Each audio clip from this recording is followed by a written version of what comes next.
Hey everybody, we are live, I think, with Rob Conley from Bat in the Attic Games. Hello, Rob. What's up, man? Hey, We haven't done this well, in a minute. We had that no, we 4 hour haven't. interview.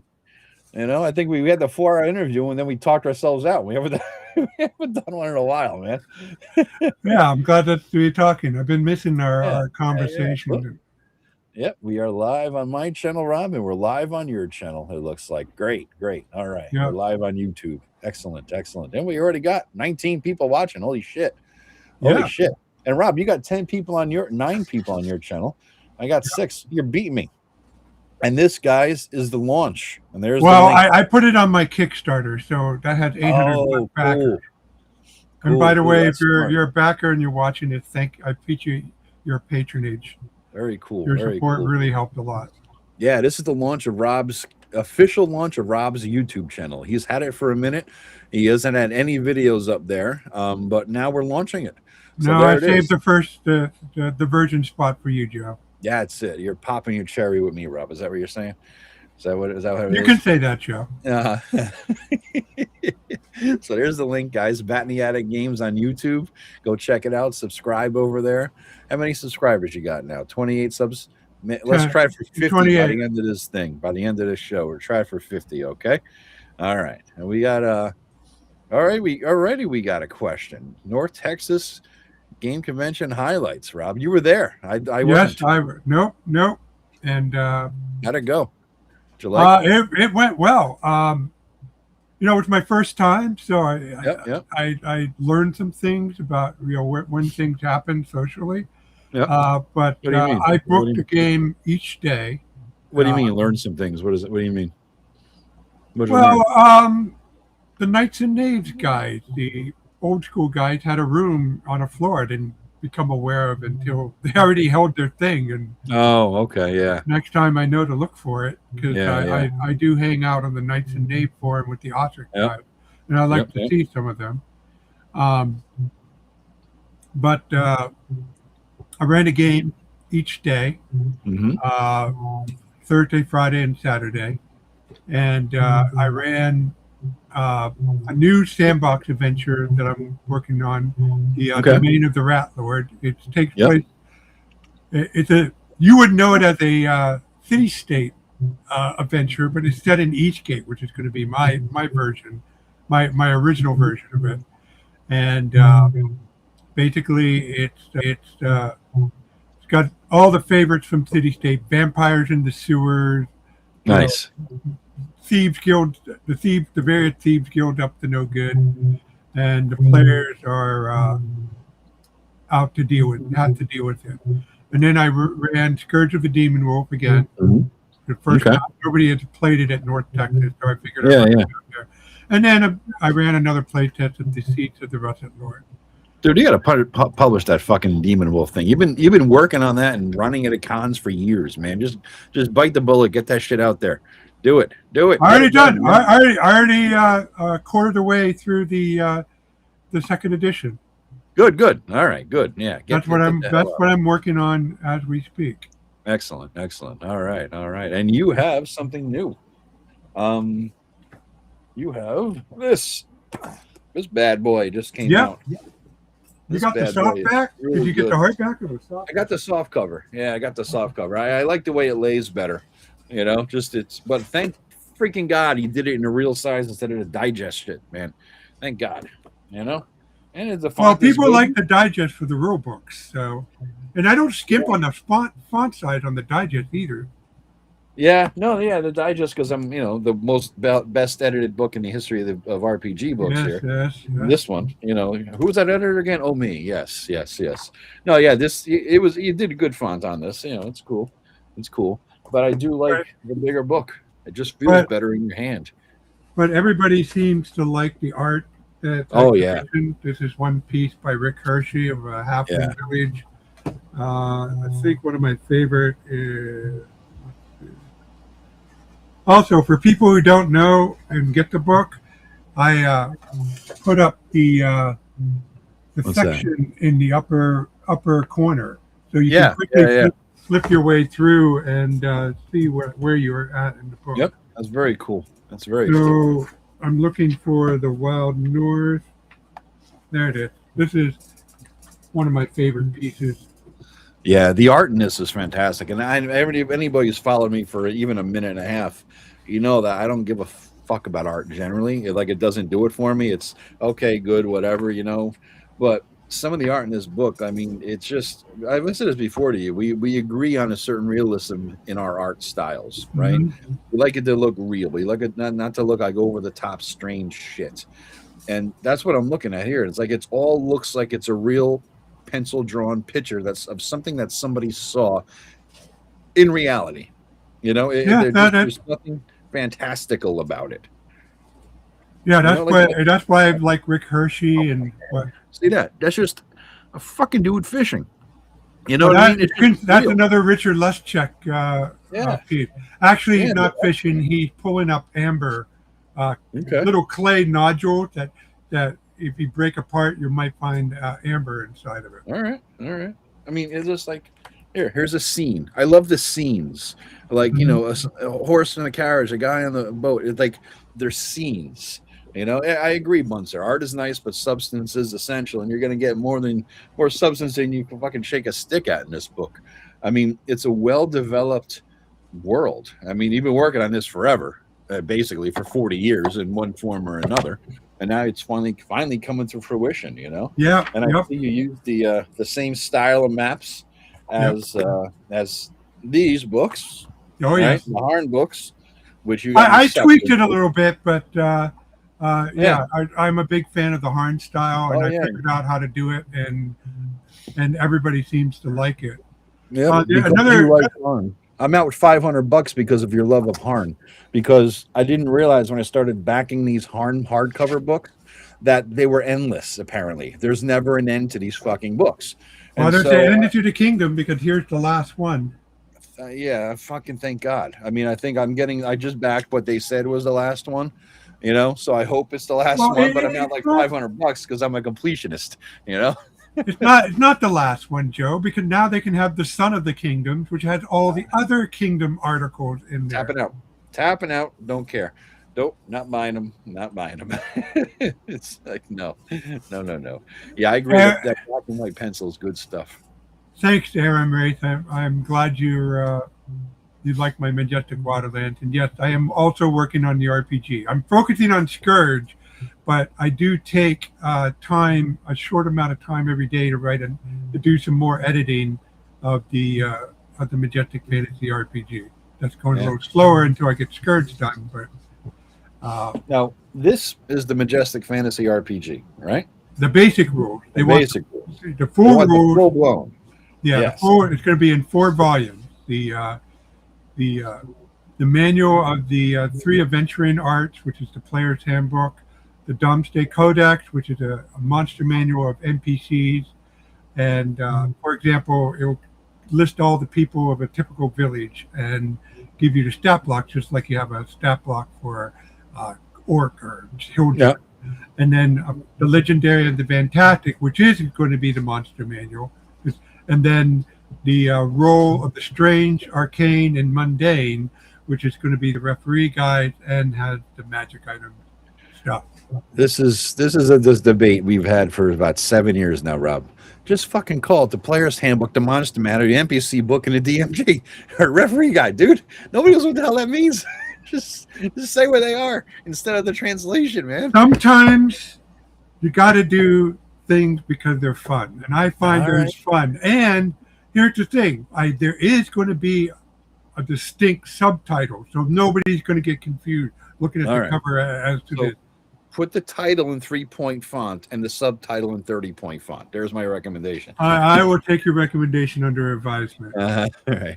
This is a long argument me and Rob have been having for years, literally 7 years, I think. We've been having this fucking debate. But the overall angle of my RPG isn't to present what people call a fantasy heartbreaker. I am going the general theme that it's going to be a sandbox RPG, which means I am solely focused, and not to get fancy here, I'm going to focus on what they call the diegetic, which is mean everything in there described either is it a description of something within a fantasy setting, or it is how to adjudicate something within a fantasy setting? What do you mean? Did go into that more? What do you mean? Well, so the best example is gold for XP. Yeah. Gold is XP there because Gygax wanted people to be focused on the acquisition of treasure. And Okay. some people even take it as far as you have to spend that gold on certain things before. And I view that, because you know how I run my sandbox campaign, I view that as the dungeon master putting their thumb on the scale, telling you how you ought to role play your character in the campaign. And I don't like doing that. I like setting up my world, but what you do in it is up to you. So I don't have rules like gold for XP in there. What I have instead is what I call milestone rules, milestone XP, which I'm not terribly fond of the term, but it's the best suited. But basically, I tell the referee, you listen to what the goal the players set for themselves, and you award them when they achieve those goals.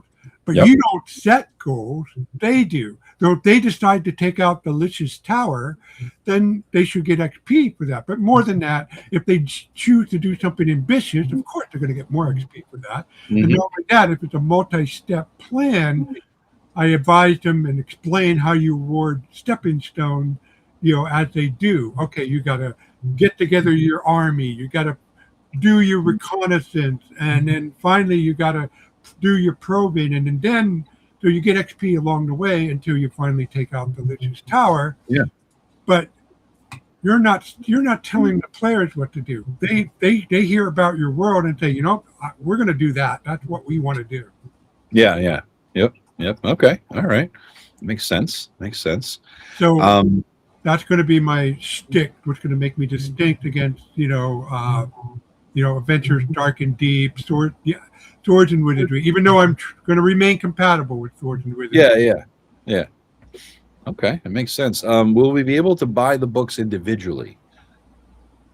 Yes. I guess the RPG. Okay, that's a yes. Drive-through RPG will require me to do that, and I will design the books. So, like my other stuff, there'll be plenty of Rob's notes explaining why I'm doing stuff. So, because I realize most of you are not going to buy into Rob's view of campaigns and setting. So you're going to have your own views, but you're going to find my stuff useful. And so I try to write my stuff to explain why I do the thing, so you can see which parts are useful and which part you're not going to use. And that's fine. I don't. Yeah, and I get it. Rob's setting is incredibly detailed on multiple levels. He's been running it for 40 years. I've played in it a couple times, and it's a hell of a thing, man. It really is a hell of a thing. Question above there, was Raji there? I guess I want to know if you and Raji talked or whatever. Yeah, I saw James. He won the 3 Crowns Award for the second year in the running, and he seemed a little busy because a lot of people wanted to speak with him. So he and I only had a brief conversation. Yeah, he seems to be doing well, and a lot of traffic at his booth. Yeah. He's always stressed. He always perpetually seems like on the verge of a nervous breakdown, but he always pulls through. He's that guy, Well, if he doesn't sell books, he's not going to eat. So that's it. Yeah. That's a hell of a thing. You and I have day jobs, right? So Yeah. My pittance that I make at YouTube, which I lose money every year. It's like no matter what I make, I lose money on this YouTube gig. But someday maybe I'll make $3, $4, right? But he has to live on what he fucking puts out. So that's a big damn difference in what we're doing here. You're doing pretty damn good though. And I put the link in there to Bat in the Attic Games. Where the hell is it? I put it. Yeah, I put the drive-through. Well, put the link to the Northern Marches. What's that? Let me give you that in the private chat. Yeah. I put the general link to your drive-through page, but if you got the Northern Marches book link, put that there definitely, man. Yeah, I've been. There's been a couple times when a Shadow Dark supplement, 2 Shadow Dark supplements, knocked me out of first place, but I've been in first place on the OSR for a better part of the month.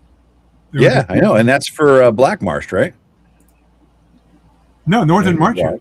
Oh, Northern Marches. Okay. Wow. Fuck, dude. I thought it was Black Marsh for some reason. Yeah, and then it's a $40 PDF, so it's something. Oh, that's amazing.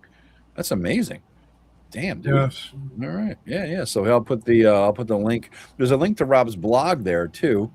All right. It's been around forever. And now here's the link to the Northern Marches. You can pick that up as well. Pardon my adjustments here. And my chair broke. My fucking that I've used is right back here. Oh The old no. beast. Yeah, it's cracked. Like the metal cracked. If I lean back, it's done. So I'm sitting in this hardwood chair with a cushion, and it's not the most comfortable thing in the world. That's why I'm a little bit taller than normal here too. So pardon my constant adjustment, moaning and groaning and back cracking. So it happens when you're fat. You break chairs. Yeah. So Gustav asked, what's all part of the point of the Majestic Fantasy Realm? Well, currently, Okay. it starts with Points of Light from Goodman that's available in PDF only from Goodman's game. That is this bad boy here, and there are two of them. This now you got to understand about this. It's set in three time period of the Majestic Fantasy Realm. Southland is in the present day of this, and it's part of this as well. But there's two others, Wildlands and Borderlands, which are set in the past.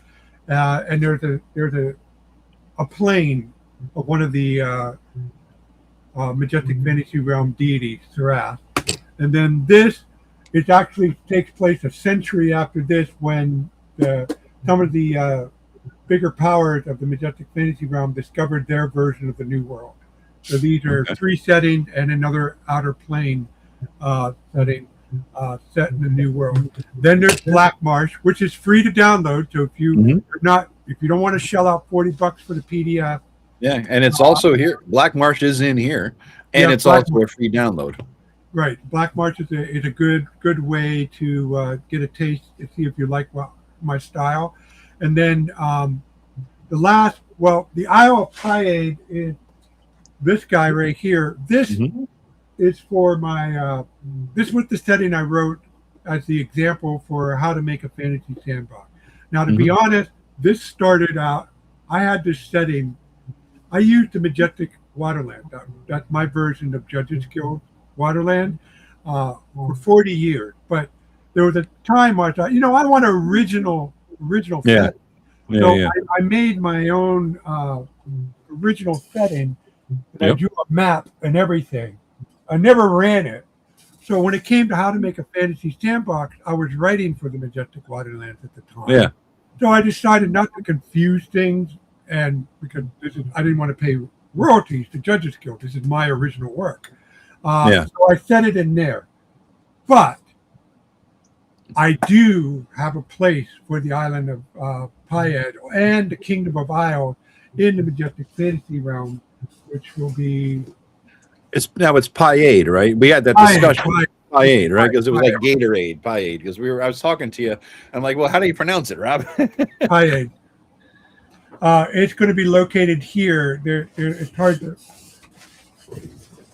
to see, but there are a bunch of islands. This is like my area. This is like my Mediterranean, and these are like the Aegean. All those islands in the Aegean Sea. So it's going to be set there in the Kingdom of the Isle. It's going to be a rival regional power to the Ochre Empire. So that should come around about in 2028. I'll write that up, and I'll write it up like Black Marsh. Not going to be a huge thing, but then that will be where the island of Pirate. All right, cool, man, cool. And I dropped the links in there, guys, and I'm going to thank Agile Monk. He threw me a $10 super chat, buddy. Thank you. And it's Joe, love you, man. Great job having Rob on. My son Michael and I love all of Rob's creations. Love and blessings to you, Rob. Your friend Agile Monk. Yeah, Agile Monk had a Kickstarter, so he did, and he got a question, Rob. Interested in the influence of Ars Magica on the Majestic Wilderness. Can you speak a bit about this? How do you plan on expanding the setting in the future? All right. Well, that's interesting. Okay. Well, so the backstory of that is that for those you don't know, right? You got Viz from there, didn't you? Yes. So they spell it VIS. I spell it VIZ. Me and Tim came up with that name because we kind of wanted to stay clear of Ars Magica's then copyright.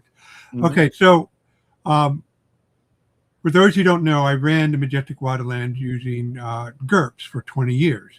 And GURPS is, pretty much you can, if you have the time, you can pretty much do anything with GURPS. And, we had this idea, hey, why don't we run a campaign where everybody's a mage? No exception. Nobody's playing a fighter. Nobody's playing a thief. We're all going to play mages. And I had this Guild of Arcane Lore. So what I did was I have all the Ars Magic books just sitting over there. And I decided to adapt that. Mhm. And I came up with the Order of Thoth. And my first adaptation would have been really very close to that, but it's since evolved into its own thing. So that was the first, that was the beginning of it. And Mhm. so ever since then, the Order of Thoth has been part of my setting. And all I did was I iterate this so I didn't duplicate Art Magic, other than the fact it's an order of mages. I developed its history, its suborders, and all that stuff.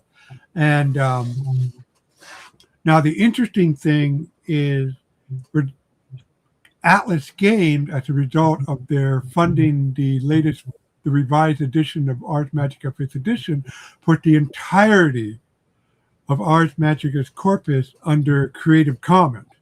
Now, it's not Creative Commons attribute only. It's Creative Commons share alike. So you have to 100% open your content if you're going to reuse there. But but I kind of do that. I don't force you to do that. When you guys, in case you don't know, there's an SRD, a setting reference document that's under CCBY. So if you guys want to write your own Majestic Fantasy, Creative Commons. Yeah. You're free to do so. I just don't require you to share it. But if I'm going to use Ars Magica, I'll have to put that in there. And I don't know what I'm going to do with that, but I might make a D&D version of Ars Magica at some point, but that's the deal with it. And as far as my Majestic Fantasy Realm stuff, yeah, I mean, once I get through my current product list, which is my end point right now is the city state of Eastgate. That's my next big setting project. I have a couple adventures to do. I have my Majestic Fantasy RPG to get out. Then I'll do the city state of Eastgate. And after Eastgate, I'm going to do a new list. That'll probably take me into my 70s. And one of them will probably be fleshing out the Order of Thoth. All right. That's cool, man. That's cool. Good deal. Good deal. Let's see. You're up to 36 subscribers, Tim says. Nice. We got 10 or 8 since you started. All right. Yeah. Click on those links, guys. Click on the links. Go subscribe to Rob's channel. Want to get him to 50. Tim is on his way to, what are you up to? Almost 600 now, right? You're mid 500s, Tim. Good job, Tim.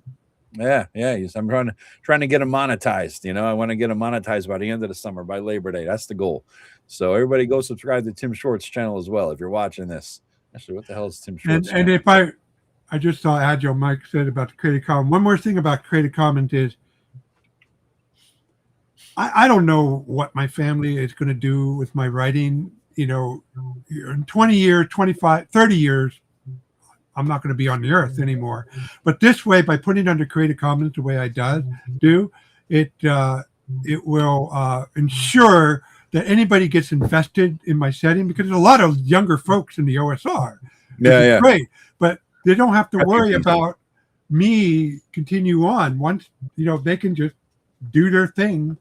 And, I know over 25,000 people downloaded Black March, and somebody out there is going to have a bright idea, and more power to it. Now, I'm going to keep writing my own stuff, but I don't mind. I don't care if other people take it and run with it.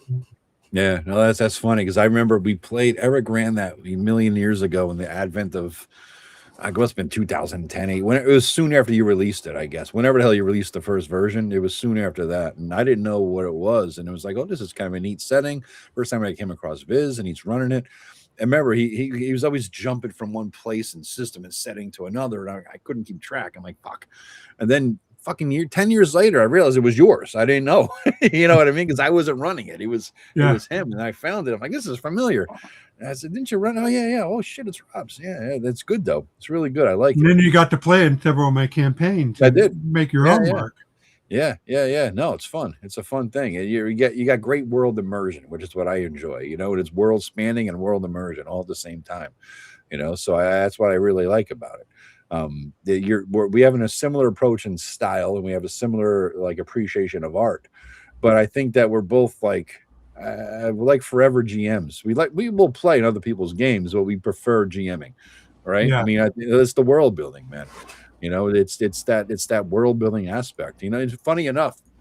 I saw a video with the RPG Pundit he did recently, you know, and I was watching, he was on world building. I'm like, it's the first video I've ever fully 100% agreed, but I think everything he said.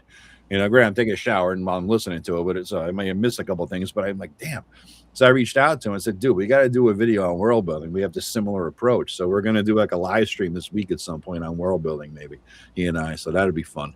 Because it's like it's cool to bounce ideas off people who approach things the same way you do. You know, it's always good to learn other approaches and other techniques. But if you want to get better at what you do and how you do it, I think the best thing to do is, you know, confab with people who have a similar approach. You know, you learn better.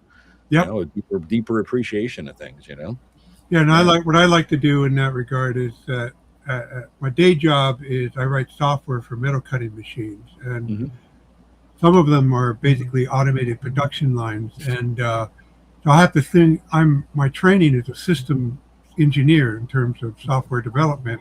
Yeah. So the whole point of my How to Make a Fantasy Sandbox, unlike say Kevin Crawford or Mike Finch, which are excellent authors, but I like to focus on the system, so that's why my book is more focused on the overall process. And then take either Tomb of Adventure Design or World Without Numbers and use that for your inspiration for the individual step. And I hope, and it seems people like my book in that regard, that it dovetails with their work in a nice way. Okay. All right. You got another question. It says, I'm guessing this setting will work with almost no change if I wanted to use Hyperborea 3rd edition rules. There really isn't any rule specific anything in here, I don't think, is there? I mean, no, I laid out all in front. I even if you go to the front, there's a section called assumptions. Yeah. And I lay it all out. I tell you what my calendar, my money, how I deal with treasure, biz, what role that the Majestic Fantasy RPG. I tell you, how levels. Why I do the levels the way I do, and what the classes, and I tell you how to translate the classes into other OSR systems. That's good. So, and this way, I'm not going to say it's. And when you look at the rest of the book, I'd say it's a 5th level fighter. So, yeah, that's generic enough. Yeah, make a 5th level fighter in Hyperborea, and you'll be in the ballpark.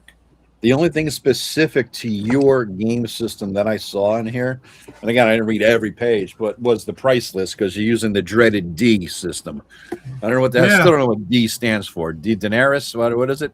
Daenerys, 1 silver. Daenerys. Yeah. So I know what. So the dreaded D. I can't keep track of the D's, but it's silver. But it gets better than that. I tell people, well, you can translate it as silver, or you can translate it as gold pieces. How about it? Yeah. So just for more levels of confusion, nothing is simple with the D's, man. But but I like it. But Joe, it's like I said, I was talking with you earlier about the titles of my book. Sometimes you do it because it's fun, and I know. You gotta I will use. I will happily play with the standard tropes to make it easy for folks, but one or two things, I'm going to make it mine. And the D is one of those one or two. Dude. I totally get that. Yeah, I understand totally. You got to, but I'm glad you're not calling it the Pursuant Book of Pursuant some shit or another anymore, at least, whatever the fuck that was. Jesus Christ. What was that? What was the old title you were going to use? the I don't know. I have to look it up. The Yeah. pursuant It was. skill and I arm. know pursuant was in the PSUI. It was like one of That the was my Gygax homage to words. Gygax. God, Christ, nobody understood it then. I remember looking that word up in a dictionary, my World Book dictionary. What the fuck is this? We all learned a lot from Gary. All the weird ass words, milieu, yeah, all that shit. Right? This is a good book. No, I For can't see learning it, that. but I think there's a question Hmm? prior to the Hyperborea Oh one. yeah. No issues. Let's see. Is Yeah, that my I don't. wife? I don't see it in my channel. Oh, here it is. What's the biggest difference between Northern Reaches and the old Judges Guild Wilderlands? That's the question I think you're talking about. Yeah, I Northern would March. say I lean far more into the medieval fantasy. I do. Yeah, I lean far more into the medieval fantasy I do in the Wonderland. The Wonderland always had a touch of the a little touch of the weird and the swords and sorcery because you have troll tending bar in city state and well, I have a little bit of weirdness.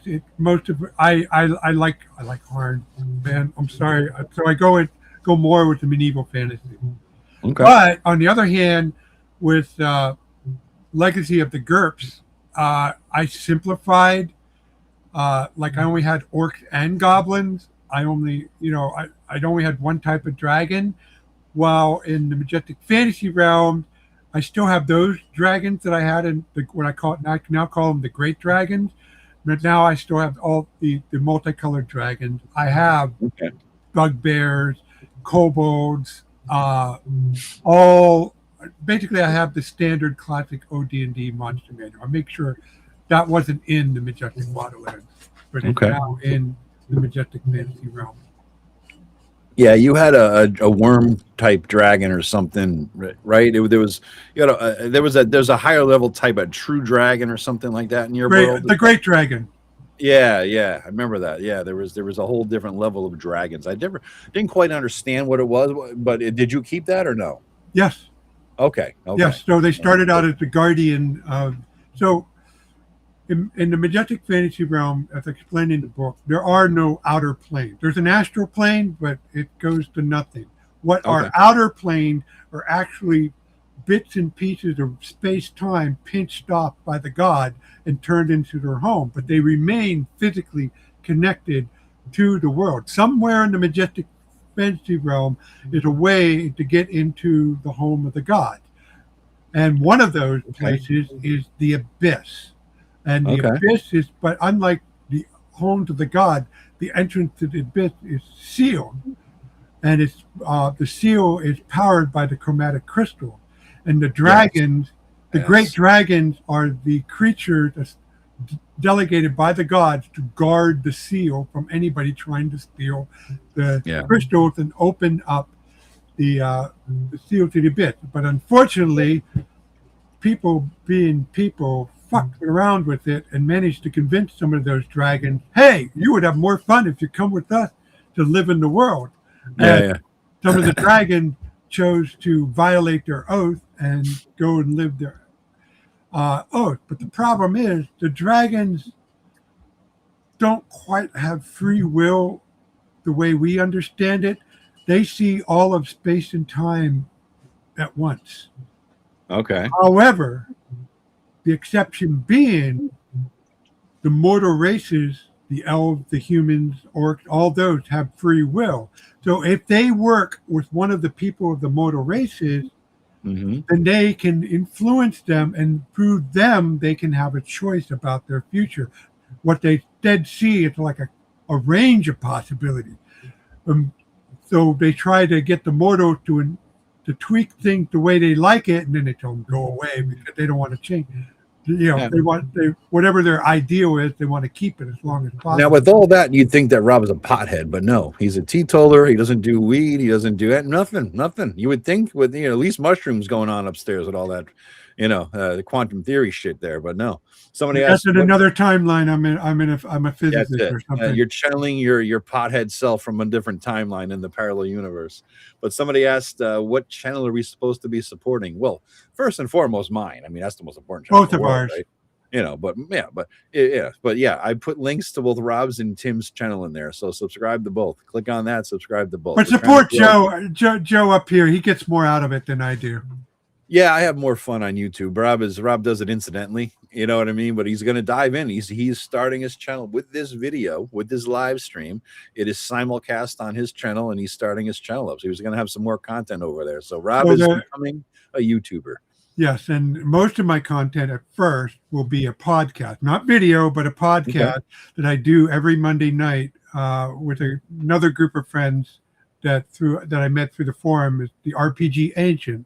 And all of us are basically of the same age as me and Tim. We all started role playing in the 70s. Me and Clash started, and Frank Filt started in the late 70s. Bill Reich started in the early. I think he started in 74. He bought one of the first box set. Jesus. And so we're not like Tim Kask or Gygax or Arnson, like the real beginning guys.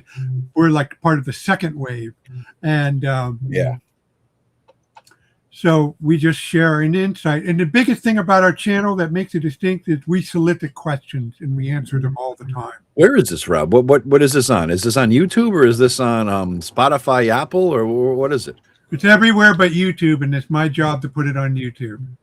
All right, that's what one reason that I was so amicable about sharing this on my channel was that we finally worked it through to how to share our videos on YouTube. But I will give you a couple of links here. All right, yeah. So all you gotta do is download the video from the podcast and upload it to YouTube. You're good to go. Yeah. There's two more steps to that, but basically I have to process it through Adobe Premiere, so it becomes an MP4 with a nice graphic on it, and then we're good. Gotcha.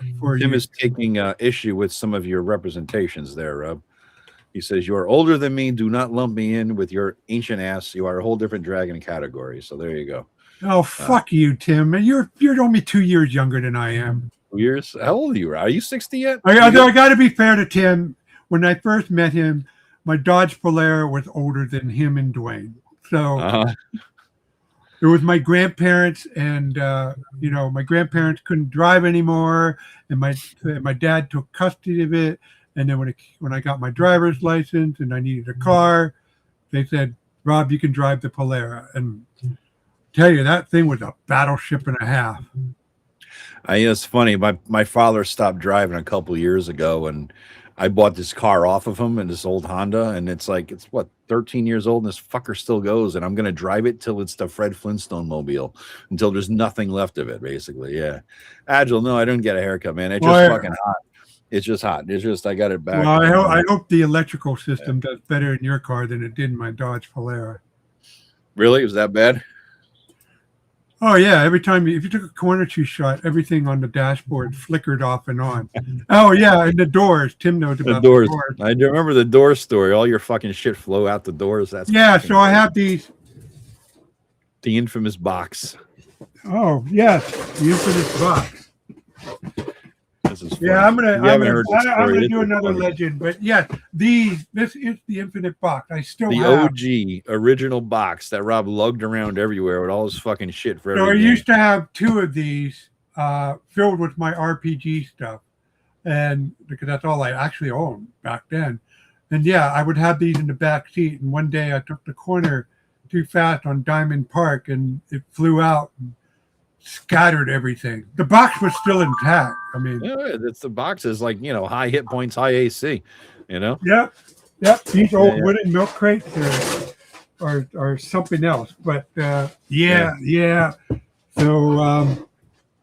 that was a thing. That's funny. Agile Monk, you're the only person on YouTube who ever calls me Joey. Joey is the family name. Little Joey from when I was actually little. You're the only person who calls me Joey. It's funny. And Tim Shorts posts shorts on YouTube. He does indeed when he's wearing his shorts. Yes. Okay, so the first link I'll give you is the general information about the podcast on the RPG All right. Club. I will paste this in. And then The Old Bastards I will. podcast. Well, no, they wouldn't let us do that. So Oh. so it became the RPG Ancients. Oh, the RPG Ancients. Okay. Yeah, All right. the Cool. Old Bastard was going to be the original title. Yeah. But so let me find you one of the. Have you been on this since the very beginning, Rob? Yeah. All right, because there's a lot of videos here, man. Yes.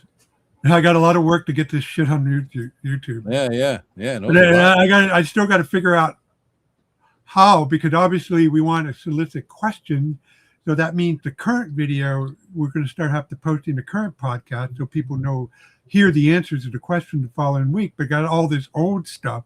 So I'm not sure what's the best way of doing that. Do I make another channel? Do I make a separate playlist? Or I don't know. Do it in definitely organized by playlist. You definitely want to do that, but I don't see the need to make another channel, honestly. Just be consistent with your content. On YouTube, if you pollinate like on a D&D channel, you start talking about the Marvel Cinematic Universe, YouTube doesn't know who the hell you are anymore, and it won't show your shit to anybody or show it to the wrong people. So you got to basically, keep your identity, the same, essentially, is what it comes down to. There it is. So the RPG Ancients podcast. Podbean.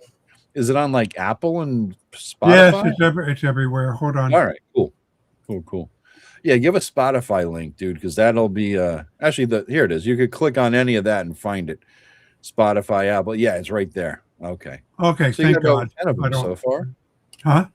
How many episodes you got so far on this? 1, 4, 8, 12, we got a lot. 22 episodes, it looks like. Yep. Going back to November. That's nice. So Yeah. you got 22 episodes to upload, and then you got to upload those and then do your own shit, man. Right. And again, folks, what makes us distinct other than our age is that we answer questions. So if you go to the RPG pub and ask questions, you'll be sure that we'll answer them. I keep forgetting about that site. I remember you're the one who showed it to me a few years ago as like a new cool, great blog to hit up, and I'm like, I keep forgetting to go there. I guess I got off of the the boards. You know what I mean? I just don't do the boards anymore. It's just evolution. Remember, it was the boards, then it was the blogs, then it was a little bit boards again, and now we're in Google Plus, and now we're doing shit. I have a Substack now, and I post up there. It reminds me of the blog days, but it's not quite because there's less interaction. So great. Yes, you're doing a Substack. That means I don't have to listen to you, Joe. I can read what you have to say. No offense. I like listening to your, mob accent, but reading, because of my hearing loss, reading is so much easier for me. Yeah. No worries, man. No worries. Yeah, and you're it's welcome. A funny thing. You're welcome, Spidey. What does Spidey say? Got my hardcover and maps over a month ago. Oh, okay. Yeah, there you go. Speaking of maps, so it's not like everything about Northern Marches launched was perfect. And one of the things with the challenge was the map, because I'm offering them as 12-inch by 18-inch maps on Drive-Thru RPG. Now, I did this with the Waterlands books, the 4 Waterlands, and it went great. And so it was surprisingly got a little bit more pushback, especially on shipping. And the situation, I got to admit, on an objective stand, was it's worse than it was when I did it originally.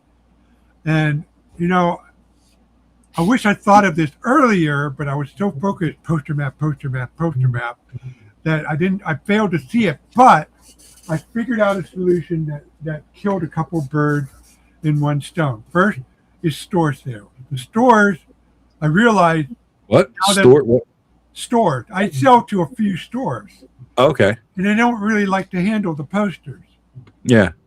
And second, some people want to refer to the maps while they're traveling, and the posters, gotta admit, doesn't cut it. Yeah. And then, of course, there's the shipping issue. Yeah. Well, it came to me. So I was talking to a Craddock wizard who has a blog, and I said, I wish, and it just hit me. So right now, I'm in the process of ordering the proofs are being shipped to me, but very soon, folks, I will have this available for sale. And what this does, this is a map reference book where I go through the four 12-inch by 18-inch maps and divide them up. So this is the index page, and this is the actual map. Oh, nice. That's nice, Rob.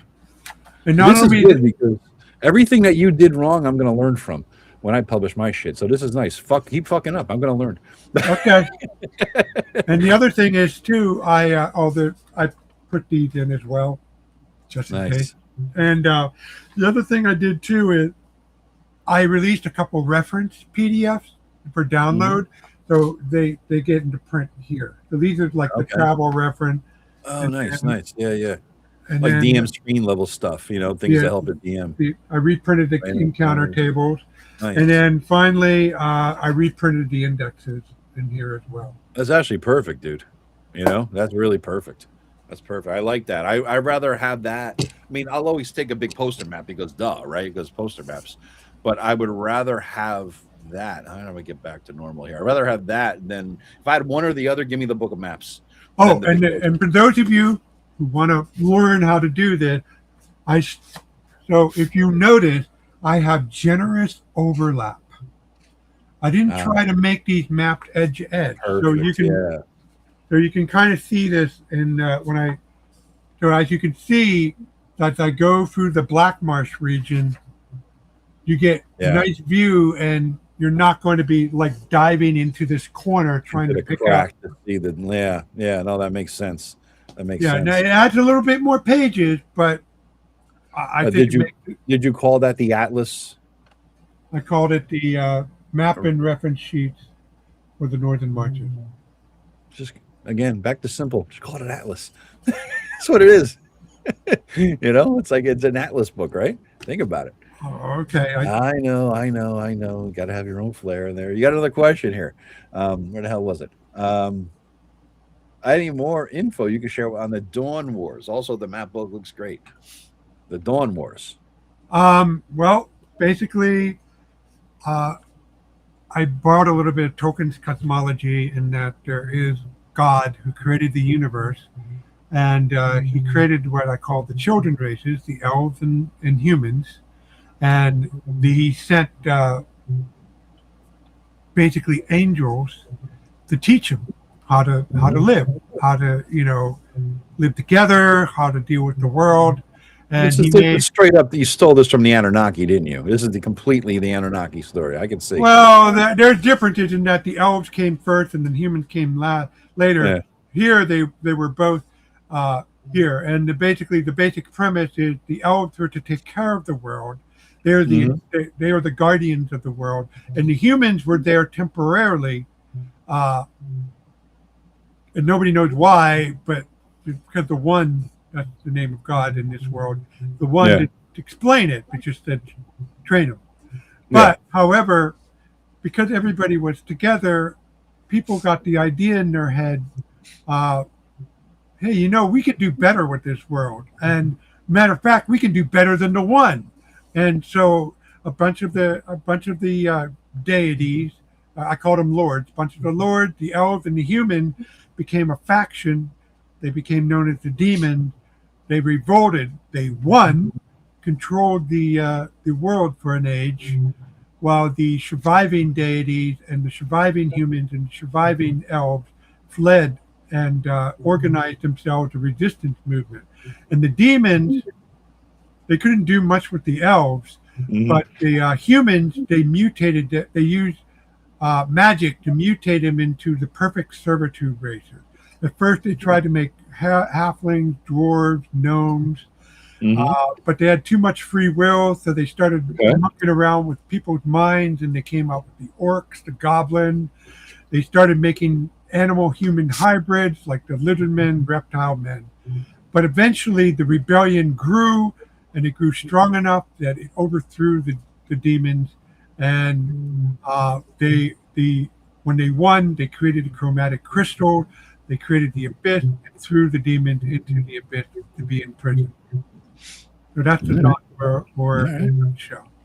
I was about to say it sounds like you're, and yeah, he's like it's not a Tolkien ripoff, but definitely Tolkien inspired. Yes, Vladimir. definitely. Yeah. Yes, and unlike the Valor, after the Dawn Wars, the guy, their mission of the Lords was to teach. So they decided that their direct presence was led to the creation of the demon. Therefore, they had to wait. They changed their teaching. They chose to teach through signs and portent and faith, and therefore they established religions in their name. Now, unlike our world, a lot of these religions are more philosophical in nature, in that they focus a lot on a teaching a philosophy of life. And one quirk of my religious system is that all the gods, there are gods who have unpleasant philosophies, like Kalas, the goddess of blood and retribution, Sarath, the god of war and order, Hamakin, the god of death and judgment.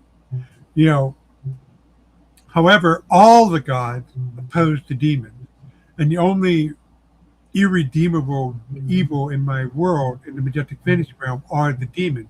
And the reason why they're irredeemably evil is what they did was the spiritual equivalent of maiming yourself over and over, and their souls are so maimed that they rendered themselves incapable of distinguishing good versus evil, and thus only act to their selfish ends. Okay. All right. There you go. Rob, honestly, I don't know that I told you this. My brother is going to be starting up a YouTube channel in the fall about Lord of the Rings, Tolkien, blah, blah, blah, all that kind of stuff. Because he likes it as much as you do, But what I'm thinking is that if you did a channel that focused on world building, that's your strength, right? Right. Don't focus on bullshit mechanics how to optimize the 5e character, and focus on world building, DMing with a focus on world building as well as Tolkien. Interpretations of Tolkien and maybe how it influences D&D or how it influences your game. But those two are your greatest strengths. And I think if you could, and dude, a live stream some of your games, because there's the theory and there's the application. And there's a lot of fucking YouTubers out there who I don't think they fucking play D&D based on their stupid ass recommendations of what and how to do things, or they just read a book and they're just spouting off or whatever the hell. But if you have the theory, they have and what you do, and then you show how to do it in your game live, stream some games, man.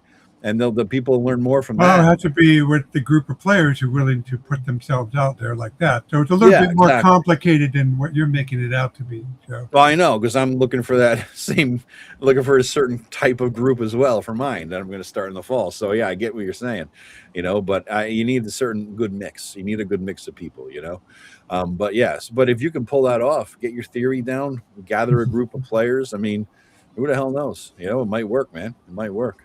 Oh yeah, Tim, I have my Charm versus Joe on right now. Yeah.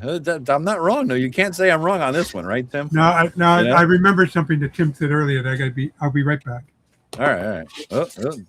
No carpenter crack on Rob. He lost some weight, but no carpenter crack. Yes, Joe. Awesome dude is agreeing with me. So yeah. I like what you're Tolkien about. That's it. All right, 48, almost there. Oh man, he's at 48. Seriously? He started at 28. He's up 20. That's awesome. Yeah, he's got 48 subs right now. That's fantastic. So Tim reminded me I should show you how I store the map. So basically bullshit. Because this is bullshit. Because you got that from me. I bought that first. I bought the same exact thing. I put your maps in it. And then I showed Tim. Tim sent you a picture.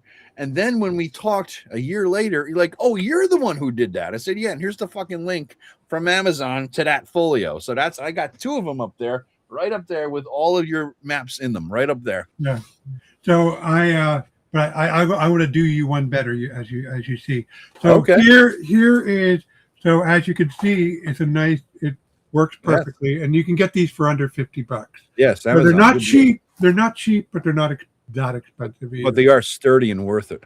Yes, and where I'm going to do you better is So All I right. go to conventions, right? And I have Mhm. these bulky battle maps, right? Yeah. So I use these as storage. So this Ah, is all my Russet Lord stuff. that's Here's nice. all my Domain of the Rat Lord stuff. And That's this actually is, smart, dude. so yeah. That's So actually smart. these pocket have a little bit of flexibility. You don't want to overload them too much because they burst. But but this way you can it's an easier way of storing some of your bulky items, and they will fit in a large suitcase. This Yeah, size, yeah, yeah. It's a great this is book. my Scourge of the Demon Wolf pocket. So Yep, yep. Let me fucking keep talking. I'm gonna find the link on Amazon to the one I bought, and I think it's the same one I sent you. Likely the same one you bought, yeah, right? Let me go find that link real quick. What the fuck is the name of that? What do we call it? A map or a folio? What is it called? What do you think the hell it was called? Find it in my search in my order history. No, not a folio. What the hell is it? Is there a label on the sleeve anymore? Or what the hell it's called? Um, photo album. What the hell is it? Would it be an album? Would I do it? well, I would tell you where it is, Joe, in a second if you tell me. There's a question that scrolled up. Oh, okay. All right. Somebody, Let me somebody. go find that question here. Good evening, gentlemen. Good and great stuff. Would you like some crackers with that wine, Joe? Is that the question you're talking about? No. Let's see. Work in Australia. Good evening. I don't think there's a question. I think we got them. Okay. Here it is. Do you plan on writing any further material on religion and magic in this setting? Yes. Yes. So the Majestic Fantasy RPG will have more material on it. Now, when I write books for people to buy, I don't want to waste their time. So I try to focus on certain aspects. So the Majestic Fantasy RPG is basically about what it looks like at the character level and how to run campaigns using those characters. But I do plan, as Tim knows, as Joe knows, I have folders full of stuff, badly edited stuff, but stuff. Mhm. And I do plan to, from time to time, collect that, give them a light edit, and offer them as PDF. Probably I'll just add them to an existing product because until I do the extra mile to make them into a nice book, nicely edited with art, I don't feel comfortable charging money. But I in fact on my hard drive I have a book about the god Savannus, the god of dreams and nature, that I made for a player that gives out the whole backstory and as well as the character information. So yes, that just like with the mages, that is also in the works. Okay. I Okay, cannot there's the find link. the name of this thing. There's the link. Do you have the link to this fucking thing? All right, good, Yeah. good. I cannot find it. All right, here we go. I'm going to put the link in the chat here. You guys could all buy the same book. There it is. There it is. I'm going to look at that too. Yeah, I haven't. Why isn't this not coming up for me? It's weird. All right. Yeah, there it is. There it is. A folio portfolio. That's what all right. Portfolio. Yeah, binder. 12 inch by 18 inch. Yeah. And if you guys have Greyhawk maps and stuff and want to shell out a bit more, you can find a larger size based on that title. And yeah, I have a larger size that I put some of my older maps, like my cityscape maps and stuff. So we have, I'm going to put the links, a couple more links here in addition to that. This is where to buy the Northern Marches. This is YouTube channel. You will see this in the Majestic Fantasy RPG. I will have rules about conclaves and temples from the player's perspective, like how to, if you get to the point of the character where the character has a temple or has a conclave, which is where the mages live. I use conclave instead of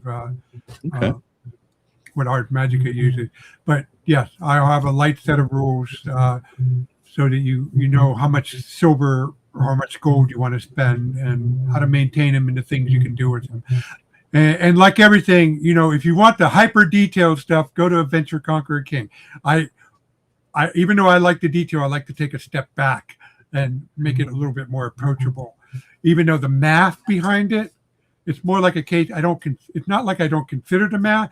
I just kind of pre-calculate some things and present a simpler user interface on top of it. All right.